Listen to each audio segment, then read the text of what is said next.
Welcome in to Daily Faceoff Live, your go-to source for everything hockey. Live every weekday at noon Eastern.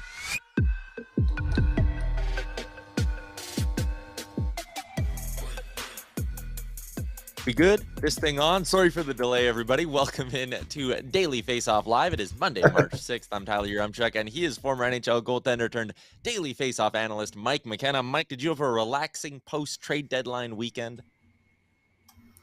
In some ways, it was a lot of fun. It was busy as usual, but it was kind of nice to relax from the NHL a little bit and just watch. But as always, now we got stuff to go for because we are in the drive to the playoffs, Stanley Cup playoffs.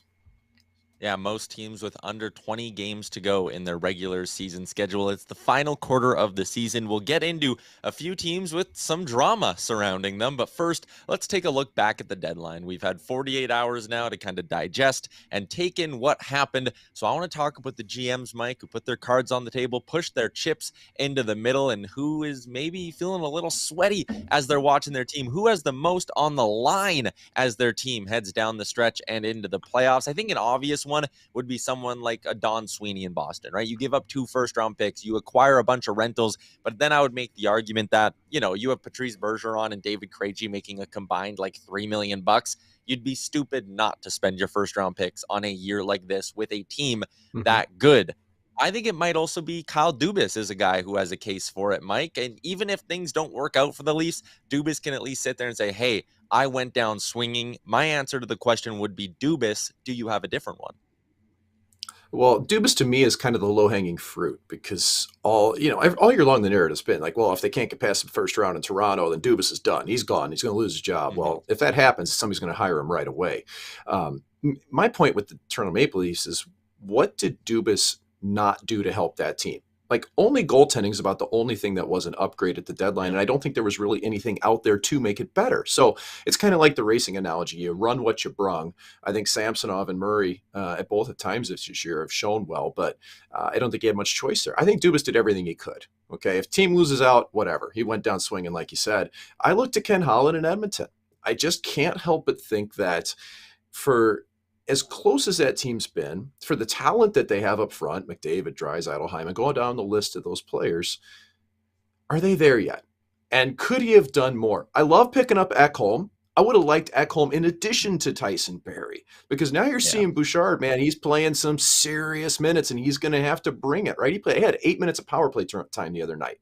I just think like Ekholm's been good in the 3 games he's been there. It's +6. The team's still allowed 10 goals in the last 2 games that they've played. So is that all in the D? I don't know. I'm just wondering if Ekholm and Bjugstad looks quite the same as a team like Boston that went out and was able to grab Bertuzzi and Orlov and Hathaway, and Toronto jumped through 3,000 salary cap hoops to make their team better, whereas Holland really didn't do a lot of that. He didn't get creative. He didn't find ways to improve that club much beyond kind of topical stuff and old school transactions. So I think he's got a little bit of a hot seat here, Tyler, and you being in Edmonton, you might be able to know a little bit more than me, but that's my pick.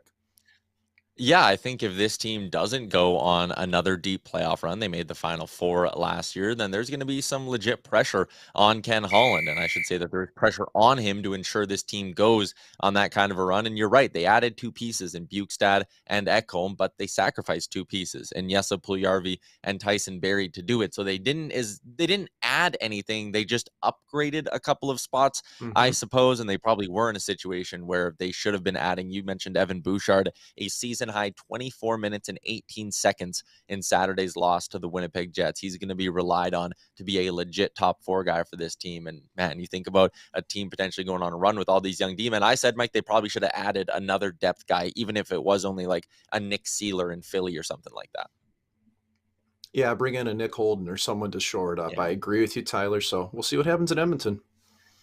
Let's talk about another team that wants to go on another long playoff run. The Tampa Bay Lightning have been to 3 straight Stanley Cup finals, but you wouldn't have been able to tell by watching them this weekend. They have now lost 5 games in a row. Saturday, it was a loss to the Buffalo Sabres, and in the final 20 minutes of that game, John Cooper sat down his stars. Braden Point, Steven Stamkos, Nikita Kucherov played a grand total of 0 shifts in that third period against the Sabres. And I know some people might say, hey, that was like a load management thing. They were losing. They weren't going to come back. they played the next day, so rest your stars. And in a way, I guess their star players responded pretty well to it on Saturday against Carolina. Kucherov had 4 shots on goal. Stamkos had a team-high 5 hits, but that was also a pretty miserable performance for the Lightning as a whole. They lose 6-0. They become the first team this season to go an entire period without a shot on goal. They get outshot 38-14. Mike, are the Tampa Bay Lightning running out of gas, or is this just a little mid-season blip on the radar? Oh, it's more than a blip on the radar when Cooper goes into nuclear mode and sits down his top line, because that's not load management. That's trying to send a message through your entire lineup. And if you want to go back and look at the goals against from the game against Buffalo, you get Braden Point with a lazy back check on Buffalo's 3rd goal. And then with 20 seconds left in the second period, Point doesn't give any pressure to Tage Thompson, who just waltzes in and makes it 4-1. And I think when you look at it as a whole, Cooper was saying, hey, our best players, our top line, we have to hold them to the same level of accountability as everybody throughout our lineup. And Stamkos, Point, Kucherov, hey, man, they're big boys. They can handle this. They know they're leaders. They know what this looks like, but internally they can handle it. The problem is that the team went out and backed it up with a terrible performance against Carolina the next night. And I don't care if it's a back-to-back. After that happens with your top player sat out the night before, you better bring it, man. And like they've allowed 27 goals in the last 5 games in Tampa. And Vasilevsky's played 4 of those. They haven't won in 2 weeks. They allowed 4 power play goals to Carolina on Sunday. I mean, even Anthony Chiarelli got chewed up last night. I do think part of this, though, is a bit of growing pains. You've got Tanner Jeannot mixing into the lineup. They're trying to find second and third pairings that make a lot of sense within the lineup itself. But the bottom line is they didn't work hard enough against Buffalo, and then they came out and laid an egg against the Hurricanes, and the Tampa Bay Lightning have lost 5 straight games, and they have to bounce back because 20 games left, you can't just slow walk your way into the playoffs. No, and as much as the Lightning have maybe done this in years past, you can't be the team that just sits there and goes, hey, we'll flip the switch in game 1, because that Leafs team you're likely going up against, they look good. Also of concern for the Lightning is that Victor Hedman went down hard and was slow getting off the ice, left the game, went down the tunnel. So, I mean, if that team starts running into injuries, you really start to wonder about how or if they're capable of going on another deep playoff run. Let's talk about a team in the Eastern Conference that, doesn't want, maybe they're not looking for a long playoff run. They're just looking to get in. They're looking to play some meaningful games down the stretch. The Ottawa Senators went out and bolstered their blue line, adding Jakob Chychrun, finally ending that whole debacle between Chychrun and the Coyotes. He stepped into the lineup with 2 points in 2 games. He's scoring goals. He's going out for breakfast with his grandpa in Ottawa. And I loved when he had a chance to chat with Kyle Bukauskas after the game and chat a little bit about what his first couple days as an Ottawa Senator have been like. Let's take a listen. Before the game, your grandpa John came in here this morning like he owned the place. We've got a great reaction to when you scored here tonight, up in the crowd amongst the masses. Let's roll this here if we can, gentlemen. Here he is. He's crushing Tim's. What do you think watching this? Oh, man. You guys are going to make me tear up. That's pretty cool. Last one for you. Clearly, this means much more than just finding a new hockey destination for you. As all the time you went through, waiting for a new home, the fact that this was the outcome, Jacob, has it sunk in yet? Have you made sense of it? No, honestly. I think it's still going to take a little bit to settle in here, but I'm not too worried about it. I just want to, cherish every day here, see my family as much as I can, and win hockey games. So it's a good start tonight. All right, we'll let you go see him. Congrats on the night. Thanks for having me. Mike, he wanted to be in Ottawa. I remember back to last year when the Sabres went Eichel deal, they bring in Alex Tuck, and they started bringing players into that organization who wanted to be there, who not only wanted to be there, took pride in wearing that jersey. And I look at this thing in Ottawa, Brady Tkachuk committed long-term. You got a guy in Jakob Chychrun, a young high-end defenseman who is saying he wants to take in every moment he's a Senator. I think that is so important to a team like that, to have key pieces who aren't just going through the motions, who aren't just like, yeah, this is where I play hockey, who truly make it want to make it their home and want to, have some pride when they put on the jersey. I love it, and I wonder if it can spark the Senators team down the stretch. Well, the Sens have been good lately. I mean, even since December 1st, they've been the 7th best team in the NHL when it comes to points, 19, 11, and 3 during that span. But you made a great point, Tyler. Pierre Dorian's done a really good job here in the last year, I think, of finding players and mining out players that fit the mold of that club. And Chychrun wants to be there. Brady Tkachuk long-term, Thomas Chabot long-term. That all matters, okay? And they're all playing a huge role in what that team's done. Let's not forget Claude Giroux. Hometown boy, 10 points in his last 5 games, Tyler. You put him and Brady Tkachuk together for that leadership. I'm telling you, man, this is a team that's on the rise. They're 3 points out of a playoff spot now. Do I think they're going to make it? It's a long shot. But I'll tell you this, it makes sense why Pierre Dorion held on to Cam Talbot, goaltender, at the trade deadline, something of a self-rental.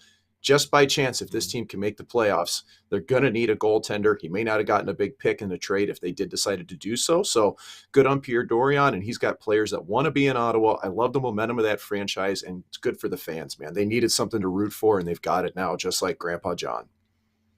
Yeah, and we'll see if we get some news on a potential sale for the Ottawa Senators as well. The vibes for the Senators are way up here. The vibes for the Bolts, they're like here. The vibes for the Calgary Flames are like way down. You can't even see where my hand is, Mike. Things are going so bad in Calgary. They were booed off the ice. Their head coach, Daryl Sutter, goes, yeah, I would have booed him too. Everyone knows they've been junk as of late. Just 2 wins in their last 10 games. In that span, 28th in points percentage in the NHL. Are we rolling up the tombstone? Like, is it over? Is this the obituary for the Calgary Flames season here?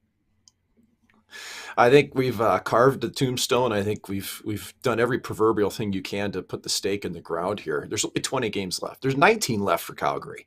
And are they really going to be able to make up a 6-point gap difference to make it in an 8-point gap? I just don't know, man. I don't think so, because here's the reason why.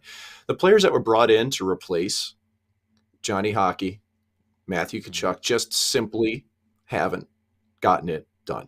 Okay, and this is whether it's on the players, whether it's on the coaching staff, whatever it is, when you've got Michael Backlund, Tyler Toffoli, Dylan Dubé, Blake Coleman, Jacob Pelletier, all ahead of Jonathan Huberdeau and Nazem Kadri in points since February 1st, and it's been all season, how are you going to win a lot of games? You're not. And the goaltending, I know everybody lumps it on the goaltending. Well, Vladar won 6 straight in January. He's lost 2 or 3 recently, and he looks human again. Markstrom. Okay, last time Markstrom won a game where he allowed 3 goals or more was December 20th. He has to allow 2 goals or less to win. And I think that it's caused him to press. I think he's trying too hard. And you see that come out at times. So look at Huberdeau, 40 points in 60 games. Kadri, 45 in 63. Both of them have just regressed closer to their career norms, Tyler, or even a little bit below. And they're just not getting good scoring chances. Calgary dumps the most pucks on net in low danger chances out of anybody in the league, and they get nothing to show for it. So it's not a surprise. Don't look at shot totals. Look at the chances that they generate. It's just not there in Calgary, and I don't see it being able to change before the deadline. Before the season's end. Yeah, people are always saying, oh, well, they outshot this team 55-28. How did they lose the game? And it's like, well, when they're all just wrist shots with no traffic from the top of the circle, like, yeah, you're not going to get a lot of offense doing that. And granted, they have run into some hot goalies like Linus Ullmark, but this is a team that's only projected to have just north of $1 million in cap space this upcoming offseason. It's not like Brad Treliving's going to have room to rework the roster, because he already did that last summer. So I don't know what the Flames are going to do if they miss this year. To put into perspective just how tough it could be for them to grab that final wild card spot here, let's say the Jets in their final 19 games go 10. That'll put them up to 94 points. For the Flames to pass them and get to 95, the Flames would have to go 15-4 down the stretch, or 14-5. That's a lot. And I don't think this team has a 14-5 run in them. The vibes in Calgary are just miserable right now, and it's getting to the point here. I know that Nashville's maybe starting to push a little bit, but it feels like we kind of already know the 8 playoff teams in the Western Conference. Not so much in the East, though, so we should have at least one playoff race. But the Flames sputtering along. You mentioned Markstrom. I want to go more in depth on some Pacific Division goaltending, Mike. Let's get to this week's edition of the Blue Paint.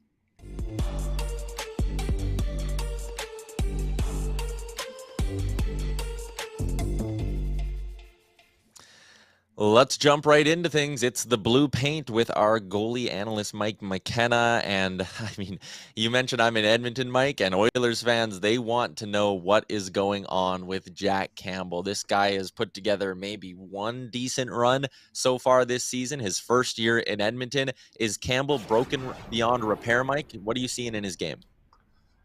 Well, he did have an 8-game winning streak. And to me, that was well more than decent. That was a great run for Jack Campbell. but this has been his career. It's been up and down, up and down. And you're seeing this again in Edmonton.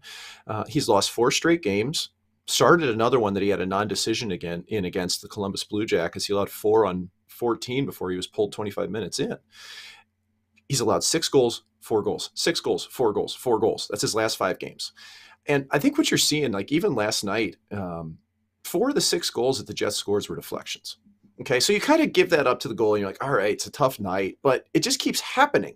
And early in the season, when I wrote about Campbell, one of the things he struggles with is traffic. It is deflections. And, he's tried to make changes to be able to see the puck and find windows better. I still think it's really crushing him. Going to his blocker side, rotating, getting to that post is still tough. And I think that more than anything, when you see a couple goals go in, you can almost bank on a clean shot coming in afterwards. It's like he loses that confidence. He didn't make the 2 saves through traffic. Now here comes a 2-on-1 rush, high short side. This is the type of stuff where when a really strong goaltender can put everything, flush it away, they can bounce back. But this has just been Campbell's career. When he's feeling it, when he's finding the puck through traffic, he can go on runs. But even with a lot of goal scoring that's taken place in front of him in Edmonton, he hasn't been able to pull out the wins lately, Tyler. Yeah, he has not. And it's funny. I mean, you look at the records, 17 wins apiece for each of these guys. And yet Campbell's numbers just so significantly worse than Skinner. Campbell's been getting the run support, if you want to put it that way. He just hasn't been keeping enough pucks out of the net. Let's go to Los Angeles, where it's Korpisalo and Copley. The Kings made the decision to move on from Jonathan Quick. I mean, they started the year with Quick and Peterson, and now it's a totally different duo. Is this Korpisalo and Copley duo, Mike, good enough to bring them on a deep playoff run? I think it bodes well for the team. I mean, look at what happened when Phoenix Copley took over in LA for Jonathan Quick after Peterson was sent down. I mean, Copley has given the Kings adequate goaltending, .899 save percentage, yet he's 19-4-2. He's 35th in goals saved above expected at moneypuck.com, which is fine, especially for a goaltender that was a number 3 or 4 for a lot of his career like Copley was. So you take that and you portray that against what Korpisalo can do. Korpisalo's got a .913 save percentage on the season, and a lot of that came playing for the Columbus Blue Jackets, majority except for the last game. His goalie partner there, Elvis Merzlikins, at an .879.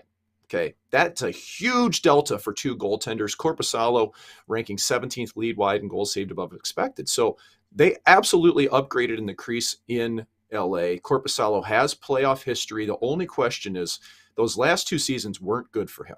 But he was also battling serious hip injuries. He had off-season hip surgery, and now he appears to have gained back his mobility. He's rotating better. Looked pretty good in his first start for LA the other night against St. Louis. He stopped 24 of 26. I think he's looked more in control this year, and it just goes to his health. So is this team better and healthier in net in LA? Absolutely. Can they win a Stanley Cup with it? Hey, that remains to be seen. You never know until you get closer to the end. All you need is someone to get hot for a couple of months. We've seen it before. The third team I want to touch on is the Vegas Golden Knights. Jonathan Quick picks up his first win with Vegas. You have Aiden Hill, who's actually playing some good hockey, only 12 goals against in his last 5 starts. Brossoit is hurt. Logan Thompson came into the year as the number 1. He's hurt. That's 4 goalies, Mike. What do you make of the crowded crease in Vegas? It's very crowded, and we don't know how this is going to play out. Head coach Bruce Cassidy has said that more or less whoever plays the best is going to get the net. Well, recently that has been Aiden Hill, and now Jonathan Quick has been brought in. So you can't help but wonder, how hurt is Logan Thompson? Cassidy said just now recently, he's nowhere near being on the ice. Okay, well, it's March. Okay, so that doesn't bode well if you ask me. There does seem to be an expectation Thompson will be back this season.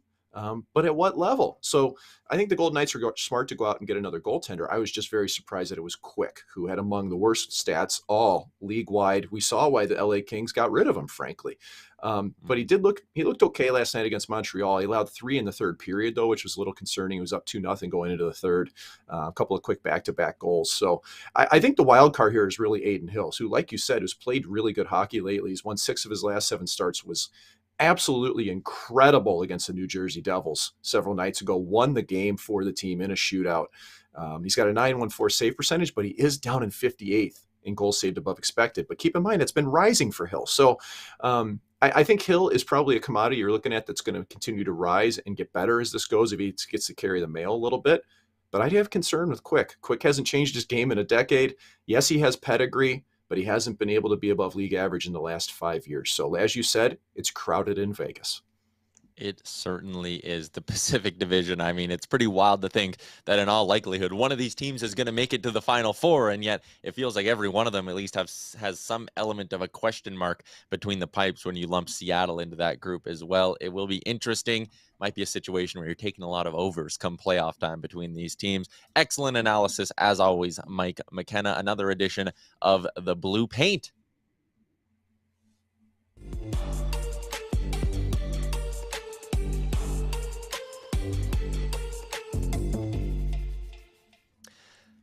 Mike, I don't know if you saw this over the weekend, but Travis Kelce, Kansas City Chiefs tight end, was hosting Saturday Night Live. So let's do the NHL spin of this. Which NHLer would you like to see host Saturday Night Live? Oh, I want to see Brad Marchand do it, man. I think he's the perfect pick. Like, as witty as he is and as quick on his toes and feet, I think he'd be great for improv. He'd be a good actor. He'd probably be willing to do whatever the producers asked of him. So I'd go right to Marchand.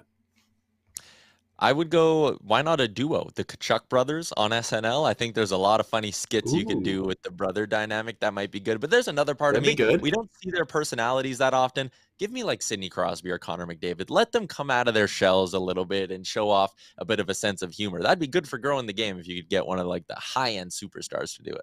Not that Marchand and the Kachucks aren't. Yep. Yeah, you could bring out Pasta too. I think Pasternak could be a pretty good sleeper pick, man, with his personality. Yeah.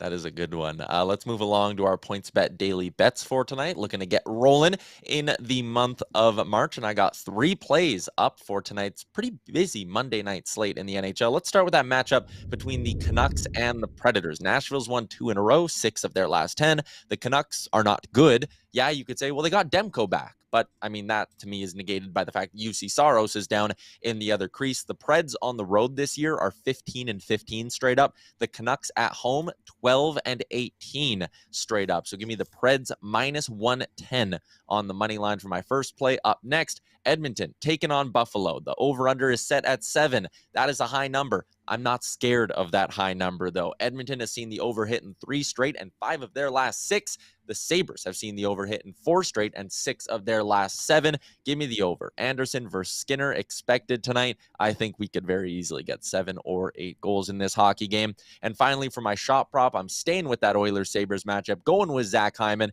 He's hit this number in 3 of his last 5. Hyman over 3.5 shots is now paying plus 110. This line is moving, so I jump on it quickly. I think Hyman should crush it again. Been doing it rather consistently of late, and I like when I can get this bet in the plus money range. So give me Hyman over 3.5, Edmonton and Buffalo on the over, Nashville on the money line for my 3 plays. And Mike, I send it to you for a little garbage time to wrap up the show.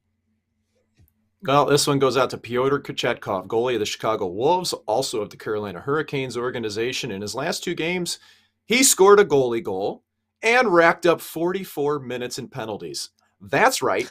He scored against Milwaukee. Then he gets jumped for his celebration, takes a slashing penalty, a misconduct and a game misconduct, and the first star of the game at 19:33 of the third period. 2 nights later at 19:25 of the third period, he takes a tripping penalty, a misconduct, and a game misconduct. So keep your eyes on Pyotr Kochetkov. I think he might even factor in the Stanley Cup playoffs this year for the Carolina Hurricanes, but he will definitely be there down the road in Carolina.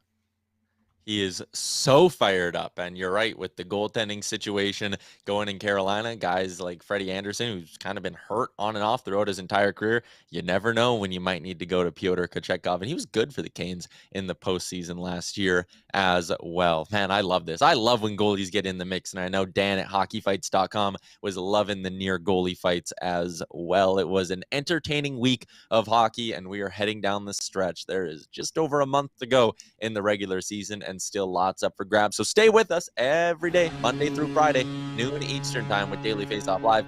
Keep it locked on Daily Faceoff. In the meantime, enjoy the games tonight, and we'll chat tomorrow. Thanks for tuning in to Daily Faceoff Live. Make sure you hit the subscribe button to never miss an episode.